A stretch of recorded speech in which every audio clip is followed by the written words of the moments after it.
Hey, what is up guys? I'm KBHD here, and this is the iPhone 6s. Now I know it might be a little bit hard to tell the difference between the 6 and the 6s at first glance, so this video is everything you need to know that is new and different about the iPhone 6s. First of all, the design. So on the outside, the design remains nearly the same, not identical, but obviously super familiar for iPhone 6 users. For those with hawk eyes, you'll notice the iPhone 6 has all the FCC markings on the bottom and no S badge. Then the 6s came out after you were no longer required to have the FCC markings, so they got rid of them, and it looks a little bit cleaner, though the S badge, I guess, looks a little bit out of place. Anyway, the main way you'll actually be able to tell if someone has the new iPhone is if they have the new pink color. You mean rose gold, right? It's pink, so.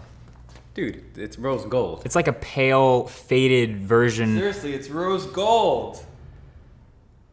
All right. It's rose gold. Anyway, the real difference on the outside is that Apple's now using a 7000 series aluminum, which makes for a stronger body, which means it won't bend as easily. It's even reinforced internally around the volume buttons where it bent last year. You can't see that, but it's there. Overall though, button placement, headphone jack, mute switch, etc., all the stuff is in the same place. It's still also the rounded shape of last year, and I've said this before, the rounded sides make it a bit slippery in the hands, so you already know what to do. Although, something to note, this new iPhone is thicker, taller, and wider than the iPhone 6. So your cases and skins from last year probably won't fit, depending on how precise they are. One of my favorite changes, though, on the front of the new iPhone is the new Touch ID. This new fingerprint sensor is ridiculously fast. Some might even say too fast. It's fast to the point where if you wake up your phone and unlock it with your finger on the home button, you might actually miss the notifications that you could have read on your lock screen, which is pretty funny because you can basically unlock Touch ID with just a tap now and not holding the home button. You can just touch it and it'll read your fingerprint that fast. The workaround, of course, to not being able to read your notifications or just check the time would be to use a different finger to check that or resort back to that trusty sleep-wake button. So the next big upgrade with the iPhone 6s is on the inside, the specs. So when the 3GS first came out, Apple said the S stood for speed. Technically, they haven't said anything since then, so I'm just gonna assume the S again stands for speed because this phone is insanely fast. It's rocking Apple's new A9 chip, technically a dual-core chip, but two very powerful cores, near 2 gigahertz, and 2 gigabytes of RAM, which is plenty for iOS, as we know. So multitasking is great. It keeps more apps in memory now longer than they did before. And overall, day-to-day performance is super snappy. Frame rates are consistently high. I've been using this phone for weeks, so it's not just a brand new phone being fast. Apps open and close really quickly, and performance throughout is top-notch.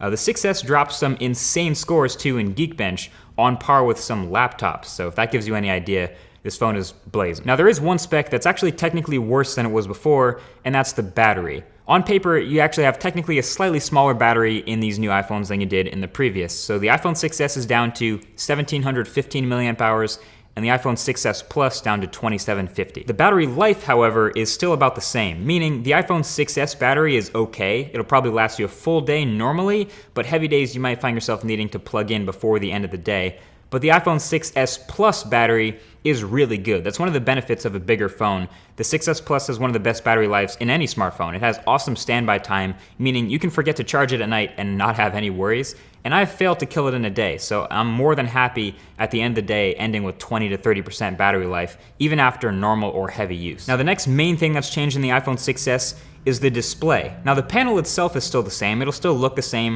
a 1334 by 750 IPS panel on the iPhone 6s and the 1080p LCD on the 6s Plus. But the display now has some extra hardware to make it pressure sensitive. Apple calls it 3D Touch, and it's basically the iPhone's biggest new feature. Now it's called 3D Touch, not Force Touch, because it has multiple layers of pressure sensitivity, and that's what allows for what Apple calls peak and pop. Nobody actually calls it that, but that's what Apple's naming it. So in an app that supports 3D Touch, if you see something you like, you can press into it with a bit of pressure to peek to see what it is. And if you like what you see, you can press even harder to pop into that thing to view it full screen. And that's the essence of peek and pop. It's not just a long press, so you can actually peek into something and then decide that's all you want to see, and then you can release it to minimize it back. You can also 3D touch on the home screen, so apps that support it will reveal quick shortcuts to functions inside them when you press with some pressure.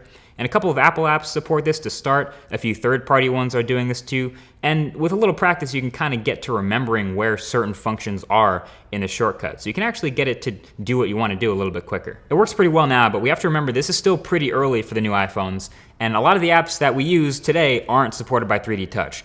Developers, however, are getting on that, and when developers build in 3D touch functionality in a meaningful way into their apps, it'll start to build out and it'll be a lot more prevalent throughout the whole OS. So again, right now, when it's early, it seems a little bit excessive, like gimmicky, but it'll become very important in the future. When an app isn't supported and you try to 3D touch the icon on the home screen, for example, the new haptic engine gives you this quick triple buzz and it blurs the edges, letting you know there's nothing to see here. So you kind of figure out which apps have 3D touch functionality and which don't in a matter of just going around and pressing all the apps on your home screen until you find the good ones. Overall, I think 3D touch is pretty cool, but again, it will only get cooler in time thanks to developers. So the last but not least new thing on the iPhone 6s is the camera. The phone is rocking a new 12 megapixel sensor, same flash and mostly the same optics and everything, just a new sensor with the new specs to back it up. I have taken a lot of photos with my iPhone 6s Plus, partly because, I'm testing it and it's a new camera, but also because iPhones consistently encourage taking photos.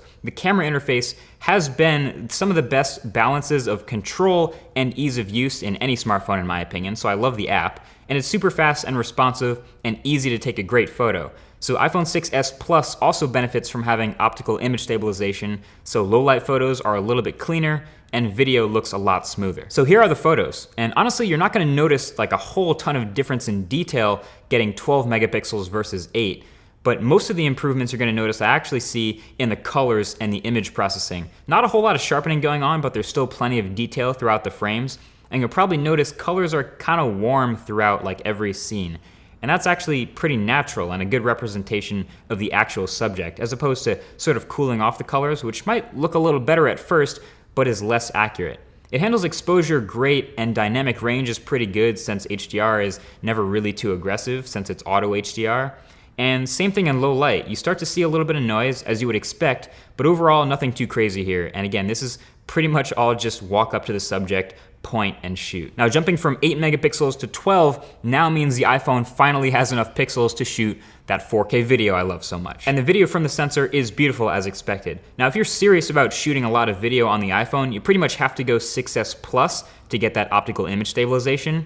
But yeah, more of the same characteristics show up here. Detail without being overly sharp, and great exposure and dynamic range while not blowing things out, and accurate colors with warm tones all the way through. There's also a new feature in the camera this year called Live Photos, and I've tried really hard to give this a chance and see if it's not a gimmick, but it kinda is. Basically, Live Photos, which are enabled by default, captures 1.5 seconds before and 1.5 seconds after you press the shutter button for every picture. And you can even see the live indicator while you're capturing after you hit the shutter button.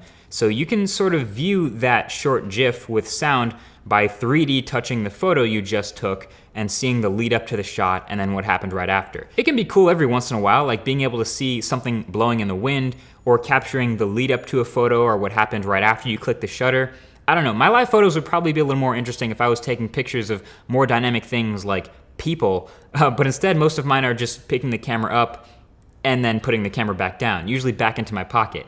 So there's an update coming to prevent this from happening by having the iPhone read the accelerometer and gyroscope to know when you stop holding your phone up.